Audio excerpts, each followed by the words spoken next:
Hello, I'm Faith, and welcome to Faith's Take, where I talk about anything and everything that I find interesting. This is the 10th and final video in my 10 Weeks of Mystery Science Riff Trek's Top 10s project that's all led up to the big Mystery Science Theater reunion show tomorrow on June 28th.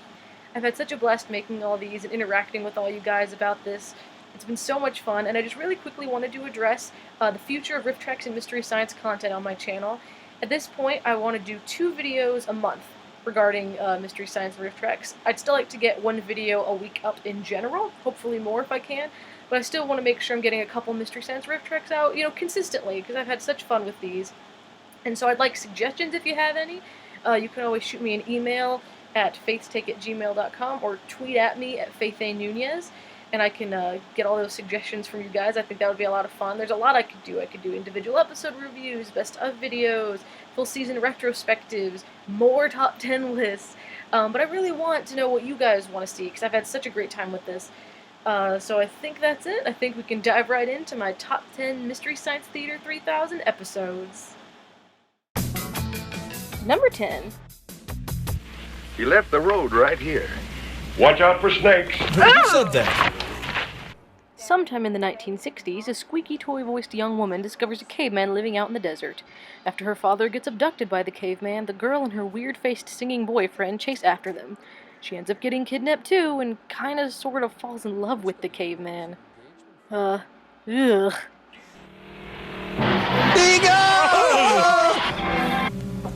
Watch out for snakes! Victim of his own fashion sense. If you Oh, there you are. could just talk. Would the gentleman by the side of the pool please just continue the song? And watch out for snakes. Just making a place to set your dad's body once we find the remains. If I had $1 billion, They raise my taxes.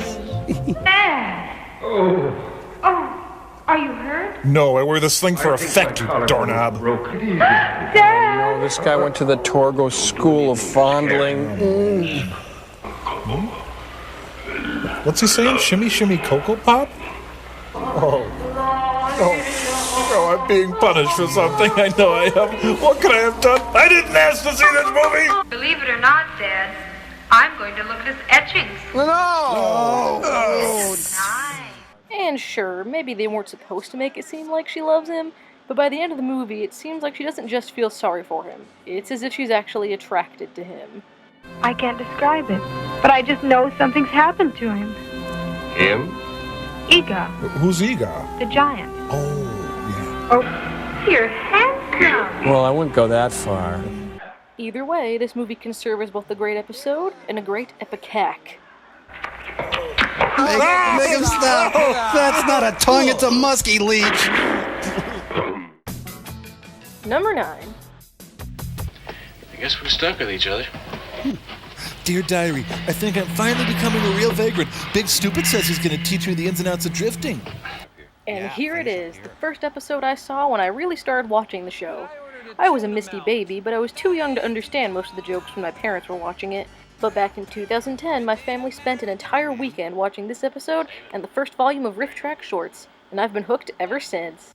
What are you trying to do, buy the place? Just break the 50, huh? Well, that was a lot of money back in those days. He probably could have bought the place. It'll be you, me, and the moon. You wear a necktie, so I'll know you. Here's the lunch rush. Shall I? No, Paul, I'll take the order. Back off, Daddy's mine. Hi, Carrie. You see that? Boom mic picks up everything we A say. roof over my head. You got a dime? Back then a dime was like having $1,000. Yeah. What is it with this creep? He has you shaking like a leaf. Why? I don't like him, and I guess he knows it. He's always trying to touch me. Well, you are one of 3 women in town. I'll wait on him and see if he'd like to touch me. So you wanna... But hey, don't touch me! This is an example of one of those movies that's pretty doggone depressing with a terribly sad ending, similar to many episodes in Season 2. But thankfully, Joel and the bots are around to serve as our antidepressants. And of course, we have our stars, Naive Little Danny and Big Stupid. Danny Winslow. Big Stugan. Big Stupid? Mr. Stupid, can I have my wallet back now? They're probably stopping for water. Is that bad when they stop for water? Would you want me to get you some water, Bix? Is water Shut up, Danny. Oh. slowing down. Come on. Mr. Big Stupid, catch me. I've got a feeling you're spending the rest of our money right here. You're not ready for quips yet, Danny. Are we going to hustle these men, Big? Change for 50, please. The color of Danny. Yes, if you're trying to get someone hooked on the show, I can say from personal experience, The Girl in Lover's Lane is a great place to start. Camera 3, get off the track. Camera 3, oh dear God! Number 8. It's Haley Mills and Haley Mills in The Death Trap. This has got to be one of the best movies the guys ever did. It's about a jazz musician planning to get married when an old flame comes and threatens to blackmail him. When she's hanging off of a lighthouse, he chooses not to save her, and her ghost decides to haunt him and try to keep him from marrying his current fiancée. Now don't get me wrong, this isn't Shakespeare or anything, but it's actually pretty dark and engaging, especially for a Bird-Eye Gordon movie. She's turning into a Caesar salad. Who is it? Me, Sandy. Your little conscience. Sandy. You're gonna die, you evil man! You're running away from something. You read me like a cheap novel. I couldn't take you no matter what you did. I killed someone. No matter what I did. Wait. There have been no recent deaths, Tom. Define recent. You think it's a piece of brain. I didn't kill her. It's her own fault she's dead. It's her own fault I didn't save her. Spy, what? Wow, you've lost a lot of weight. Here, let me put a coaster under you. And as I've mentioned before, I really love the host segments on this one too. Oh, hey, Joel! What are you doing? Do you have any self-control at all? I fell! I'm hanging here by one arm. You guys have to help me! Which of today's pop singers would you like to see drop from a tall lighthouse? You must offer gypsy to us in a pagan earth ceremony, which we hold every Tuesday at 8. It's the only thing that makes any sense anymore. Yeah, well, listen, you guys aren't funny anymore, and you deserve each other. I'm going to take your bodies and get going, okay? Hey, Joe, we're sorry. We're just having a little fun. Hey, don't turn the lights off! So I guess the lesson is, don't confront spurned lovers inside creepy old lighthouses. Words to live by. I'm gonna kill me a girlfriend and marry the girl I need. Testify. Gonna kill me a girlfriend. She'll turn into seaweed. Number 7. Dish of ice cream, don't tempt me. Okay, let me sum this movie up for you guys. One day, the leader of a gang of thieving punks gets discovered as a singing star. He then tries to break away from the hoodlums so he can have his own life, but they try to force him to stay with them. Now, did you notice anything missing from that description? There are no freaking beatniks! What more could I do? You could stop singing. I was like you last week. I was the big star. Now I do this. Hello, Mr. Letterman. This is Harry Bailey. Yeah, just like It's a Wonderful Oh, I'm Life. sure Harry certainly Bailey. worked Yeah, out. very funny. This is Mr. Marsh and the TV. All right, I like it. I'll take 300 of these shirts. Slow down, they tell me. In fact, they tell me to shut up. With a look, you can make me laugh. And the sun from Boy, beatnik music is really square. Seriously, that's like calling Batman vs. Superman, Green Lantern vs. Shazam. But oh well. In addition to the poorly titled film, we get a dreary General Hospital short. Oh no, the plaster's coming off. Look at that. One candle, first engagement for Ken and for Cynthia. The first and last engagement for us both. Right, honey? Right, Ken. Maybe. I'd like to... All right. I'll propose a toast. Here's to the party getting better. You could have at least proposed a toast when I asked you. Look, this party was your idea, it wasn't mine. Oh, look, for Pete's sake. Well, that's Pete now. Hello. Yes, hello, this is Pete at Props. Don't eat the cake. Yes, he is. Hello, Dr. Martin here. Yes, I'm more important than him, Yes. Yes, he is a dickweed. Oh, yes. Yeah, and rude Yes, I too. understand. And while the title may be meaningless, it's funny to see the whole unknown with the troubled past suddenly becomes a star plot before it was so cliche. Oh, so hopelessly in love with myself. Number 6. She reminds me of someone I knew a long time ago. Reba McEntire? Just someone I used to know. Man, that guy's got a small face. In the same vein as all those teen horror/thriller movies, a gang of adults pretending to be teenagers have to run away to save their souls from an angel of death. Now, this movie was actually written by the leading lady, and while not quite as bad as it could be, it definitely shows. Interior, bedroom, me. Draped across the bed, tousled but tawny. I lay there, hand on my taut tummy, still pretty in a worried kind of way. I like it when I see me. Then cut back to me, then me, and more me. It's beautiful. You're beautiful. Yep, she did write this. The best part of all this is that the man chasing them is played by the one and only Joe Estevez. Hi, folks. You may be wondering if I'm Martin Sheen. Well, I'm not. Turns out I'm his vastly more talented yet less appreciated brother. Thank you. Now, how can I possibly get the others? Perhaps by pursuing them, I might catch them in some manner. You know, it's just not death with dignity if there's an Estevez in the room. I have an offer for you, Natalie. 12 issues for $12. My nephew made Mighty Ducks. Am I a Sheen or an Estevez? They actually have an interview with him on the DVD, and he seems like a really great guy with a good sense of humor about all this. He's even proud that they've riffed 2 movies he was in, and the second one, well, we'll talk about that a little later. It's all over now. Oh, I wish that were true. Number 5. Map Israel. Map Israel? I believe Israel has been fairly well mapped already. Stop. A fan favorite in Misty lore, The Final Sacrifice is a Canadian film that revolves around a young nerd being led by Maps' father left to go on a quest through the countryside with a drifter with possibly the most ridiculous name in the history of fictional names. I'm Rousdower. Zap Rousdower. Well, my name is Bill Stinkwater. Rousdower. Rousdower. Rousdower. Do you know how fast you were going, Rousdower? Rousdower, could you put out my head? My Rousdowers come for me. Rousdower. Come on, baby, don't let me down. I won't, Rousdower. Rousdower, Rousdower, Rouser, Rouser, Rousdower, Bowser, Bowser, Lousdower, Sabbity, Sabbity, Sousdower, Bibbity, Bobbity, Bowsdower, Bobbity, Dobbity, Dower, Rousdower. Come on, kid, give us a hearty Rousdower. You'd think a quest through the Canadian countryside to get away from a sadistic cult could be really cool, but instead it really bites. And this is definitely a contender for the most ridiculous main cast of characters we have ever seen the guys tackle. Will. Food. Yeah, no beardo. Man, I'm 25. I hope I hit puberty soon. Oh man, those 12-ounce curls really take it out of me. More food! That is why you came back, isn't it? You left your albums at my place. Am I like him?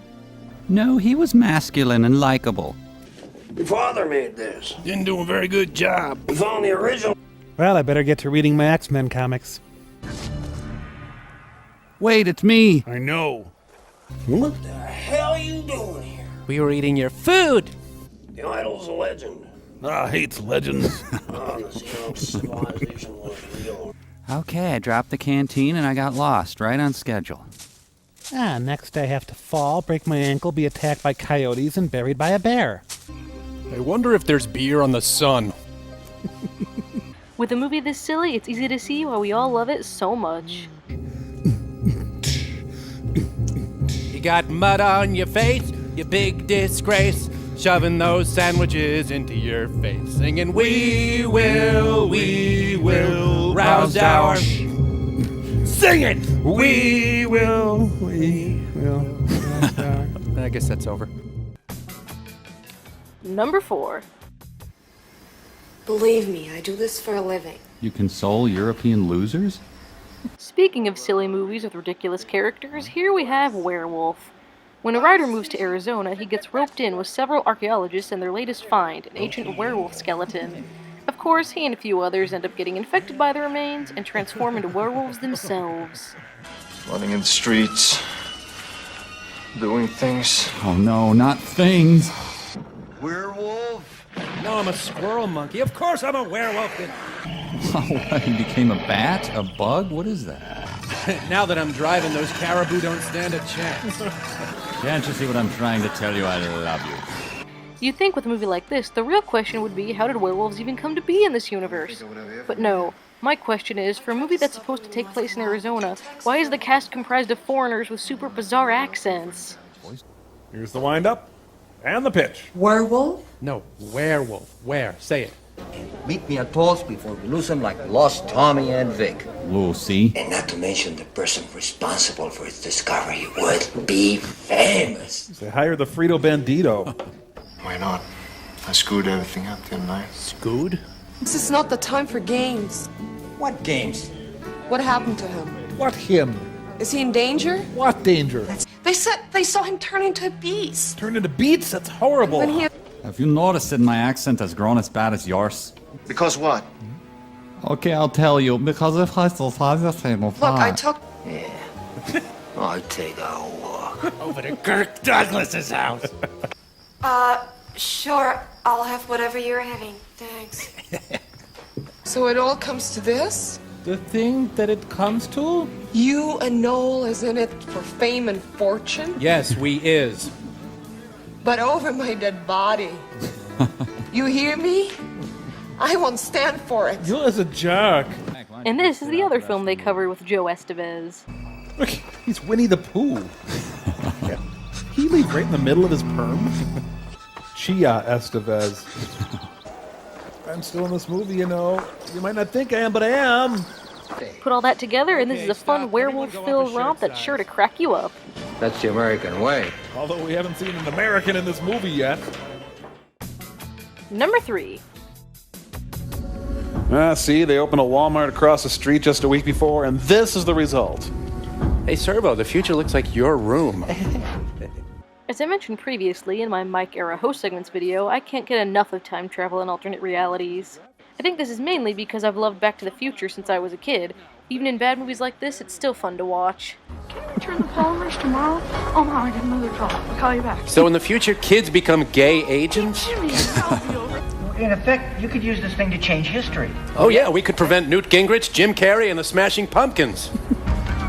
Man, our forefathers were dumpy.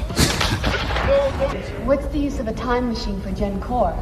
I'll give you an example. You could send an egg into the future. We could send Bob Saget to meet Charlemagne. We could... You see, in the future, men wear long leather coats, and there are junior colleges right here. If we don't stop now, there'll be no future for any of us, including you. You Castleton snob. Food courts of the future! I don't believe... Yeah, they study this battle at military colleges. Well, unaccredited military colleges in malls, next to hair salons. Right. I gotta get a call into Robertson. I'll walk back to the past. Do you think you could land this plane? I mean, I really don't have time for this nonsense. Time, get it? Schedule. So 8 5 1/4-inch floppies hold the keys to time travel. This movie is extra fun though, because they obviously had no budget. Therefore, they couldn't really make any of the time periods really look like different time periods. It's like there was a war. You'll have to take my word for it. We can't afford to show it. And they fly through another spirograph drawing. You and your date will be whisked off to Marion Jordan Junior High. Take a helicopter and I'll see you in an hour. Fine.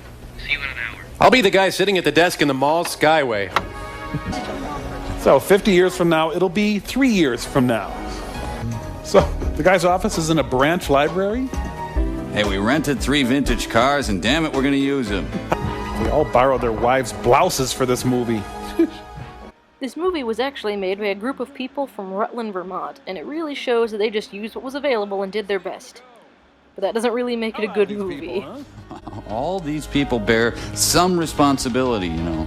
Which means I really, really hate the citizens and officials of Rutland, Vermont. I'm not kidding, Mike. I never liked the citizens and officials of stupid Rutland, Vermont. This is just a nail in the coffin as far as I'm concerned. Go to hell, citizens and officials of Rutland, Vermont. Filmed in Vermont. The other, smaller Wisconsin. It's nasty. Calm down. Number 2. Oh, when I open the door, my mom is sure to call out, "Is that you, Jim?" Liar. No matter what time of day or night it is. I get so I expected. Double lie. Of course, I always tell her to go to bed when I'm going to be late, but she never does. Big fat lie. She worries about me, I guess. She Can't rest until I get home. He's a gifted storyteller. Oh, she is. She's... This episode is so good. The movie is about a lying kid named Jimmy who accidentally gets wrapped up with the mob. When he gets put on trial, he, you guessed it, accuses his parents, and the rest of the film is a flashback to Jimmy's side of the story. Looks like you're having yourselves a time, you two. Suddenly the Thin Man What enters. goes on here? Well, you seem to have done pretty well on your own. Not nearly as well as me with my mother, of course. Meanwhile, outside of Skokie, Elliot Ness and his men continue their vigil. Thank you, Miss Reed. Thank you, Miss Reed. Gee, you would... Oh, let me have that. You took care of it at Paradise. Okay. I'll just take a... Jeez, who ate all this stuff? And a cover. Do you remember a fourth person sitting here? Gee, well, bye now. Bye. Nah. You think you'd ever accuse us? Better give me that gun, son. You can't eat with one hand. Actually, you can, but I'll give you the gun anyway. I'm sorry. You can deposit this. Oh. I'm sorry, you can't put that in your pocket either. Huh? Problem with mob, on lam, accusingly yours, Jimmy. There's also a pointless little short about truck farming. I'm thinking of telling my wife I love her. Nah, forget it. Not worth it. The job has now become a race against time. Well, hey, I'm stacking them as fast as I can. Oh, take your time, Al. The delivery of these products is now taken for granted. Yes, the South starves while the North eats Today, healthily. And the finished box is passed along on a series of rollers directly to a refrigerated railroad car, where it is loaded immediately. Then sent back to the farm and put back into the ground. It actually makes no sense whatsoever. There seems to be something missing here. Wait a minute, has anybody seen a truck yet? With that, and some funny host segments that really delve into the psychology behind our troubled protagonist. There we go. Now we've entered Jimmy's subconscious. As it spins and twirls to illustrate today's lesson, that true Jimmy scale dementia is indeed a complex phenomenon. I accuse my parents of just an all-around good time. Oh, sure I can. I've got plenty of money. I'm not just an ordinary shoe salesman. Liar! Liar! Liar! If I like it and decide to stay, why? Honorable mentions. Good friends. Nobody in this movie knows when to stop decorating. You got any art here? All of a sudden. I don't make this noise myself, folks. It's called Foley. I'll be back later with another fun fact. Thanks, and enjoy. While you concentrate, you're bleeding to death. Now get in that bathroom and get your coat off. Help him. Yes. Tonight on Medical Senator. Watch next. Want some? Oh, I hate Granny Smiths. He was still the... Slake fist crunch. Buff hardback. Bob Johnson. Oh, wait. Number 1. But he didn't do it, Lieutenant. He was with me. And he didn't steal no bike either. What? I did. He just wanted to... Good Lord, who is this clown? This is such a corny, ridiculous movie with over-the-top performances, a random musical number, and a classic teen mystery angle. I just heard the sheriff's warning. It's terrible, John. Yes. Yeah, it wasn't that bad. Our son is involved. Congratulations. We're dealing with a thrill killer, a madman. If you can remember anything. Punch it up a little. Sell me this madman. Lieutenant. Tomorrow. I love you tomorrow. Oh, that was too easy, Tom. I agree. Wish I'd said it. Mikey, get upstairs. Your brother is a killer. More people should use their turn signals. A daring chase scene well within the confines of the law. Can I come in? No. Please. I want to make you feel better. I'm a neighbor of theirs. What's the trouble? There's been another murder. Oh, no. It wasn't me who was murdered, was it? By Jupiter, you'll stay in your room this time. Oh, don't invoke I'll drive you Jupiter's to name. school. Your mother will come and pick you up and then into your room. Now, give me a hug. Can't I sit in the front? Makes me feel like you're my chauffeur or something. Oh, mama. Airport, make it snappy. I'm just kidding, sir. Oh, I'm a teenage strangling man. Get out of here. Mikey's down, medic! There's also a great short about marriage, which I touched on in my top 10 MST Shorts video, but it definitely deserves a second mention here. Young Colonel Sanders. I haven't forgotten the time the Dean's rule on drinking came out. I can quit anytime I want to. That was the day. Hey, look. The lovebirds have arrived. And they're leaving their droppings all over the place. Nothing like advertising. They got engaged last night. Peggy said... We'll work something out. Watch out for snakes. And finally, this was only Mike's second episode as host, but you could never tell. He immediately dived in and does a fantastic job with both the theater and host segments. Guys, this street is in my blood. I grew up with this stuff. Now what's going down? Mike, give us a break. You grew up in Little Chute, Wisconsin. Oh, yeah, but we had streets, and sometimes they got pretty busy, too. On a Saturday night during crazy days when all the sidewalk sales were going on, it could seem just like Helltown.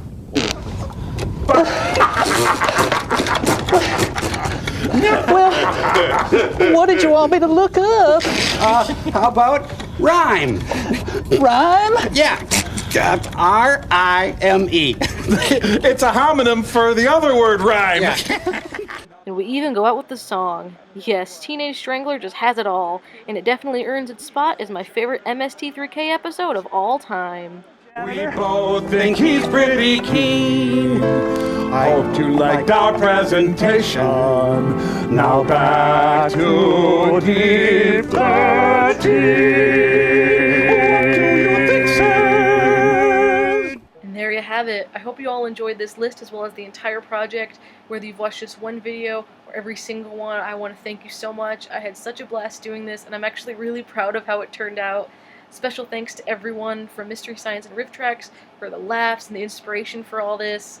And an extra special shout out and thank you to Jeff at Riff Tracks, who is the one who really helped me get these videos out there and make sure that you guys could find them. Thank you, man. You've been so awesome and so great. Happy 10th anniversary to Riff Tracks. Thank you all so much, and I will see you guys later.